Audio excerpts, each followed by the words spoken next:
Hello সবাইকে, তোমরা সবাই কেমন আছো? আশা করি সবাই খুব ভালো আছো, আমিও ভালো আছি। আর এখন তো আমাদের ডেইলি রুটিন হয়ে গেছে এই বৃষ্টি আর আমাদের ঘরের বাইরে এই অবস্থা। প্রত্যেক দিনের এখন আমাদের এই রুটিন। আর এদিকে আমার সব কিছু কাজ মানে চান টান সব কিছু হয়ে গেছে, আর আমি রান্নার দিকে চলে এসেছি। নিরামিষ রান্নাগুলো আমার হয়ে গেছে, মাছটা আছে, মাছটা রান্না করব। আজ সকালটা খুব ব্যস্ততার মধ্যে কেটেছে। মা বাবার দিবসিক আজকে, মানে আমার শ্বশুর আর শাশুড়ির আজকে দিনের শ্রাদ্ধ যেটা হয় না সেটা।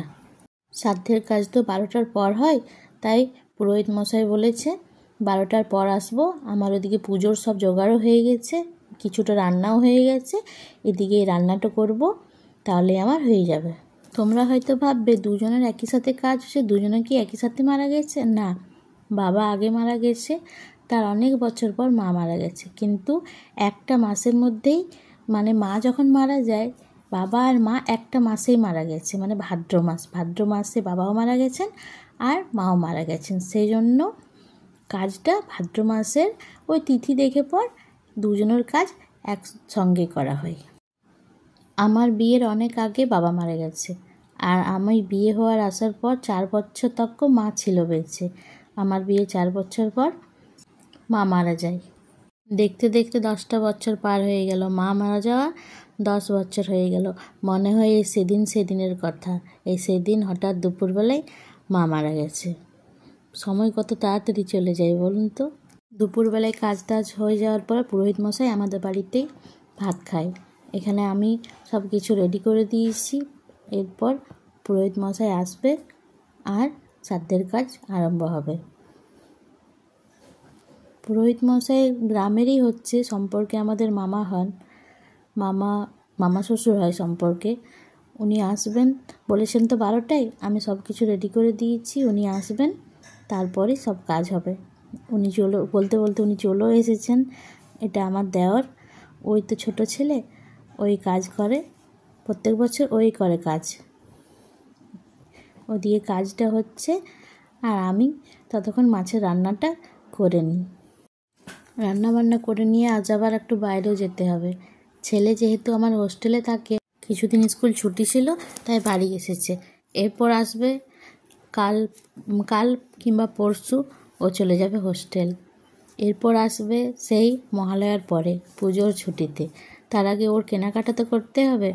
আর এখন তো দিন দিন বড় হয়ে যাচ্ছে, আমরা নিজেরা পছন্দ করে তারপরে নিয়ে আসবো, সাইজ ফিটিংসেরও তো একটা ব্যাপার থাকে। তো তাড়াতাড়ি রান্নাবান্না করে পর পুরোহিত মশাইকে খেতে দিয়ে পর আমরাও খাওয়া দাওয়া করে পর তাড়াতাড়ি করে ওকে নিয়ে গেছিলাম একটু বাজারে। আমি, ও আর ওর বাবা। মেয়েকে নিয়ে যাইনি, মেয়েকে পাশের দিদির বাড়িতে রেখে গেছিলাম। কথা বলতে বলতে আমার রান্নাও হয়ে গেছে।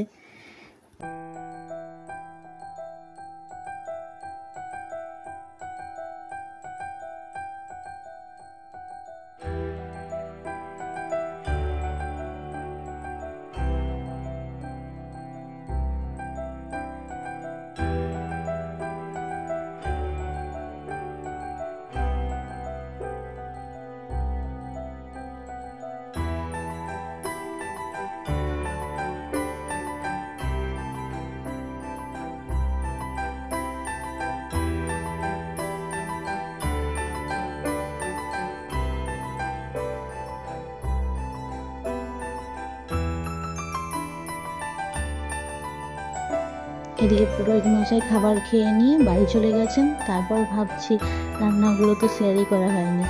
এই যে আজকে করেছিলাম ভাত, এখানে অর্ডারের ডাল, আর অনেকগুলো যেহেতু মাছ ছিল কিছুটা মাছ ভেজে রেখে দিয়েছি, আর একটু মাছের কালিয়ার মতন করেছিলাম। এখানে টমেটো আলু পোস্ত, আর এখানে আবার পরে মনে পড়লো মাছের মাথাগুলো কী করবো, দিয়ে পর ওই বাঁধাকপি দিয়ে মাছের মাথা দিয়ে ওই ছ্যাঁচড়া টাইপের হয় না, করে দিয়েছিলাম। খেতে কিন্তু দারুণ হয়েছিল। আমি যদিও বা মাছের মাথা দিয়ে কোনো তরকারি খাই না, ওরা বলল যে ভালো হয়েছে, সেই বললাম যে ভালো হয়েছে। এদিকে ছেলে আমি রেডি হয়ে গেছি, ওর বাবা বাইকটা বার করছে, আমরা যাব। আর এই দেখো এই অবস্থা, মেঘের কি অবস্থা, কখন যে বৃষ্টি দিয়ে দিচ্ছে ঝমঝমিয়ে, কখন আবার রোদ, মাথাটা খারাপ। আবার বৃষ্টি দিয়েছিল।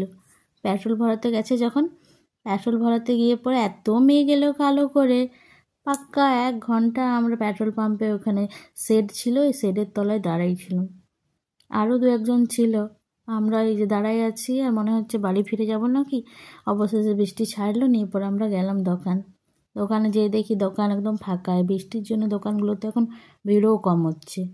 আর এখন পুজো দেরিও আছে, 1 মাসের মতন দেরি আছে। ওই পুজো যখন চলে আসবে তখন বৃষ্টি আর কি, রোদ আর কি, কাদা আর কি, সবাই ওর মধ্যেই ভিড় করে পর চলে আসবে দোকানে।